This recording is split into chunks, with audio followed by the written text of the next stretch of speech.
Hello everyone, এটা ছিল আমাদের হেয়ারস্টাইল ক্লাসের দিন। আর এখানে রোজা হেয়ার ক্লিপার করে নিচ্ছিল, কারণ আমি আজকে ওদের হেয়ারস্টাইল দেখাবো।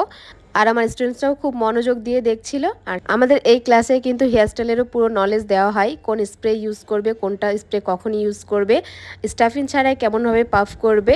আর এছাড়াও অনেক টেকনিক কিন্তু শেখানো হয়, আর সাথে কিন্তু স্টুডেন্টদের প্র্যাকটিসও করানো হয়। প্রথমে কিন্তু আমি ওদের পাফ করে দেখাচ্ছিলাম যে স্টাফিং ছাড়া কী করে পাফ করবে, সেটাই ওদেরকে বোঝাচ্ছিলাম। তারপর আমি একটা সুন্দর ব্রাইডাল হেয়ারস্টাইল করেছি, যেটা আমাদের সবারই খুবই দরকার হয়। আর সাথে সাথেও কিন্তু ওরা প্র্যাকটিস শুরু করে দিয়েছে, কারণ আমার মনে হয় যে সাথে সাথে প্র্যাকটিস না করলে পরে কিন্তু অনেকগুলো হেয়ারস্টাইল একসাথে দেখালে কি হয়, তাদেরও একটু বুঝতে অসুবিধা হয় আর কিন্তু প্র্যাকটিস করতে অসুবিধা হয়। সেজন্য আমি একটা করে হেয়ারস্টাইল দেখাই আর একটা করে প্র্যাকটিসও ওদেরকে করিয়ে নিই। তো সুন্দর এই হেয়ারস্টাইলটা তোমাদের কেমন লাগলো অবশ্যই জানাবে। এরপরে আমি একটা ওপেনের মধ্যে কার্লস হেয়ারস্টাইল দেখাই, যেটা কিন্তু কোনো রকম হেয়ার এক্সটেনশন ছাড়াই করেছি। রিসেপশনে কিন্তু এ ধরনের হেয়ারস্টাইলগুলো খুবই ভালো লাগে। আর